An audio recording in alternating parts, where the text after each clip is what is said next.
네. 지금 제롬 파월 연준 의장의 기자회견까지 다 끝났습니다. 일단은 오늘 통역에 고생해준 김은선 아나운서한테 박수 한번 치죠. 이 정도로 잘할 줄 몰랐는데.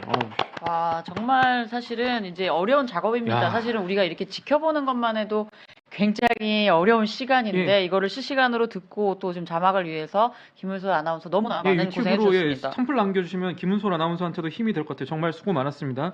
그리고 오늘 보면은 큰 틀에서는요, 이 몇 가지 면에서 좀 흔들리긴 했었는데 큰 틀에서는 제롬 파월 의장이 실언했다고 볼 만한 건 별로 없었어요. 그렇지 않습니까? 그러니까 그렇죠. 기존에 오늘 내놨던 점도표 경제 전망에서 크게 벗어나지 않는 수준의 얘기를 했는데 좀 걸리는 게 있긴 있었어요. 그러니까 소프트 랜딩에 대한, 그러니까 경제 연착륙 가능성에 대해서 한 발 좀 뒤로 물러난 듯한 인상을 받지 않았습니까? 맞습니다. 그러니까 소프트 랜딩이 챌린징하다. 그러니까 좀 도전적인 환경에 있고 그런 것들은 예전에 그 톤보다는 조금 더 한 발 물러나지 않았나 이런 느낌을 좀 받았고, 주택 시장 같은 경우에 있어서도 조금 사람들한테 이제 침체 공보를 자극할 만한 얘기를 했지만 사실 이게 없던 얘기들은 아닙니다. 맞아요. 그러니까 시장은 오늘 나왔던 얘기는 사실 원론적인 발언이고 그동안의 경제 전망에서 있었던 내용인데 해석하는 시간을 적어도 하루 이틀 정도는 좀 가질 것 같아요.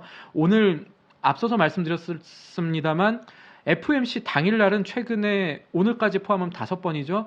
적어도 지난 7월까지 FOMC 장중 당일은 모두 상승 마감을 했었습니다. 3대 지수는요. 그리고 2시에 성명문 나오자마자 크게 떨어졌던 3대 지수 모두는 아니죠. 지금 나스닥과 S&P 같은 경우는 양전하는 흐름 보였지만 기자회견 진행 중에 조금 많이 출렁거리는 모습들도 보여줬고요. 네, 나스닥 같은 경우는 아까 전에 한 1.6%까지 상승을 했었는데 지금은 이제 상승폭 일부를 반납을 했고요. 지금 굉장히 첨예하게 움직이고 있습니다. 그 사이에 다우지수도 다시 또 양전을 했네요. 그 사실 이제 저희도 지금 이거를 실시간으로 지켜보면서 이 월가에 계시는 분들, 여러분들에게도 말씀을 드렸지만 일단은 큰 틀에서는 물론 이제 잭슨 홀 미팅 때의 강력한 의지를 재확인했지만 본인이 그렇게 얘기를 했습니다. 그렇죠. 바뀐 게 없다고 얘기를 했습니다. 계속 허키시하게 이제 의도적으로 가겠다는 그런 모습들을 보여준 부분은 어떻게 보면은 부정적이지만 또 어떻게 보면은 잭슨 홀 미팅에서 더 심하게 나간 건 없었다. 이런 부분들에 대해서 시장이 조금은 안도하는, 어떻게 보면 좀 뉴트럴한 모습이었다라고 판단을 해서 이제 그 사이에 급격하게 이제 주가가 다시 반등하는 모습이었습니다.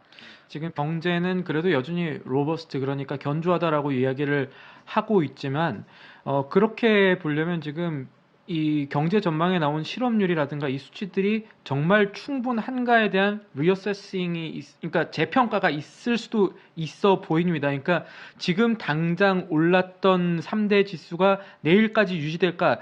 그동안의 경험칙상으로 봤을 때는 변동성이 좀 있을 수 있습니다. 하루 이틀 정도는 롤러코스터 장세가 있을 수 있고 대세가 지금 주식시장 상승으로 간다라고 보기에는 오늘 파월 의장의 발언 원론적이었다는 것 정도는 기억을 하시면 될 것 같습니다. 맞습니다. 그 댓글들 보는데 폴 볼커 언급 안 한 거는 호재다 이렇게 말씀하시는데, 폴 볼커 기억하실지 모르겠습니다만 70년대 있었던 미국의 인플레이션을 금리로 잡았던 인물이었습니다. 그러니까 미국에서 폴 볼커 얘기 나오면 금리에 대해서 걱정을 되게 많이, 금리 인상에 대한 걱정을 많이 하긴 하는데, 그런데 사실 오늘 점도표에서 나온 이 4.4, 그러니까 4.2에서 4.50 사이를 보고 있는 이 숫자가 아주 낮은 숫자는 아니에요, 지금. 그렇죠. 근데 이제 이 시장에서 긍정적으로 받아들이는 부분들은 지금 어느 정도 불확실성이 좀 거쳤다라고 보고 있는 것 같습니다. 일단은 임금 상승이 모더레이트하다는 평가를 했는데 이런 부분들은 좀 긍정적으로 볼 수 있는 부분이고, 또 한 가지는 지금 렌트에 관련해서 한 기자가 질문을 했는데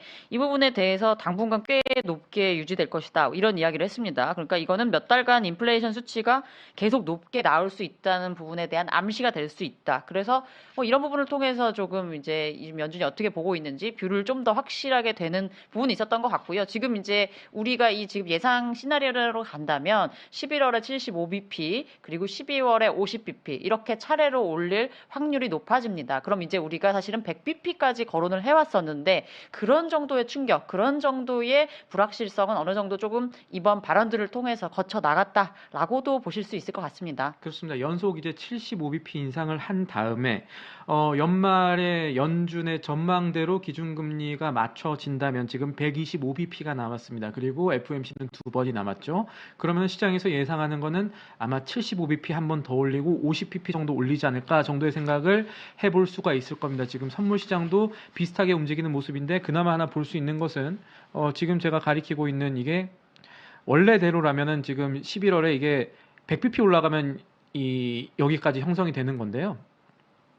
이게 원래 어제까지만 해도 11월에 한 10% 정도의 확률이 좀 있었다가, 그러니까 11월에 4%까지 올라갈 것 아닌가라는 생각이 있었다가 이게 지금 좀 줄어들고 있습니다. 이런 부분에서는 돈의 흐름이 어느 정도 방향성을 잡아가고 있다 정도는 볼 수가 있을 것 같아요. 맞아요. 그러니까 사실은 우리가 지금 이 메가 하이크스라고 불리는 100bp 인상 확률에 대해서 사실 시장이 굉장히 좀 두려워해왔죠. 근데 지금 오늘로 봤을 때 사실은 이제 100bp를 인상을 점치는 시장의 심리는 많이 줄어든 것 같습니다. 그만큼 좀 불확실성이 거쳤다. 물론 이제 계속 인플레이션 레벨 아직까지 더 잡아야 된다. 고용 시장에서도 수요와 공급 불균형이 있다. 뭐 여러 가지 뭐 이런 매파적인 발언을 했습니다만 또 한 가지는 이제 at some point 그 이제 속도 조절을 할 필요가 있다. 인플레이션을 잡는데 언젠가는 좀 전환을 할 수도 있다. 뭐 이런 부분들도 어느 정도 시장이 좀 안심하는데 맞습니다. 도움을 준 것 같아요. 그럼에도 불구하고 이게 없던 발언이 아니었던, 그러니까 큰 틀에서 원론적인 발언이라고 생각을 하시면 됐습니다. 계속해서 시장에서 어떤 발언을 가지고 좀 더 움직이고 아니면 좀 내려가고 하는 흐름이 나올 수도 있고, 큰 틀에서 인플레를 잡기 위해서 미국의 중앙은행이 기조를 바꾸지 않는다라는 대전제를 깔고 지금의 투자 시각을 유지하시는 게 조금 더 현재의 상황에 맞는 게 아닌가 싶습니다. 네. 어쨌든 3대 지수는 현재까지는 양전한 상하지만 상승폭이 좀 크지 않죠. 이것은 미국 월가에서도 여러 가지 평가들을 하고 있겠습니다만 오늘 발언 자체, 오늘 나온 숫자 자체가 아주 시장에 긍정적이다 보다는 인플레 잡는 데 더 맞춰진 숫자다, 이렇게 보셔야 될 것 같습니다. 이거는 내일 정도에 내려갈 가능성도 없다고 볼 수는 없을 것 같아요. 제 개인적으로는 조금 더 연준이 매파적인 시장을 유지한 게 아닌가라는 생각을 해볼 수가 있을 것 같습니다. 네, 그러는 사이 또 S&P가 다시 음전을 했죠. 여러분들이 진짜 이거 코인 같다라고 얘기를 하시는데 정말 지금 이 파월의 이 판화에 모든 시장이 포커싱을 해서 실시간으로 지금 굉장히 변동성이 큽니다. 그만큼 이제 아까 뭐 신특파원이 얘기를 했지만 이 하루의 시간을 가지고 여기서 분명히 이제 파월의 메시지들 다시 해석을 할 겁니다. 그 중에서 혹시 또 매파적으로 더 해석할 수 있는 부분이 다시 또 발견이 된다면 내일 시장은 좀 더 보수적으로 움직일 가능성도 있을 것 같아요. 최근 주택 시장도 미국에 그렇고요. 네.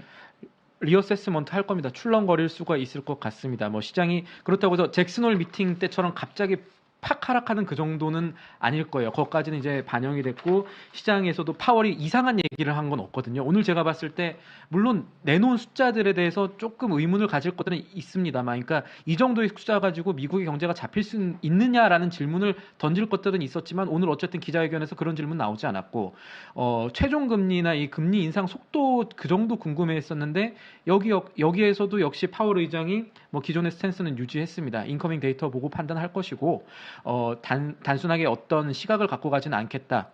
그거는 시장에 최대한 소통을 하고 미리 기조를 정해놓은 게 아니라 정보에 따라서 유연하게 판단하겠다는 거는 시장의 투명성 높이겠다는 이야기거든요. 소통 강화하겠다는 얘기니까 3대 지수는 사실 오늘 내일은 단순하게 오를 것입니다, 내릴 것입니다 하는 거 오히려 조심스럽게 보시는 게 나을 수도 있다는 생각입니다. 제 개인적인 의견이긴 합니다. 그리고 조금 뒤에 오늘 FOMC 가지고 여러 가지 분석들이 나올 거예요. 시장에서는 조금 더 어떻게 보느냐 혹은 어떻게 보고 싶어 하는가에 대한 단서들이 조금 뒤부터 이제 쏟아질 겁니다. 그 부분들도 저희가 정리를 해서 조금 뒤에 있을 TV 생방송 그리고 뭐 유튜브라든지 저희가 최대한 빠르고 신속하게 전달을 해드리도록 하겠습니다.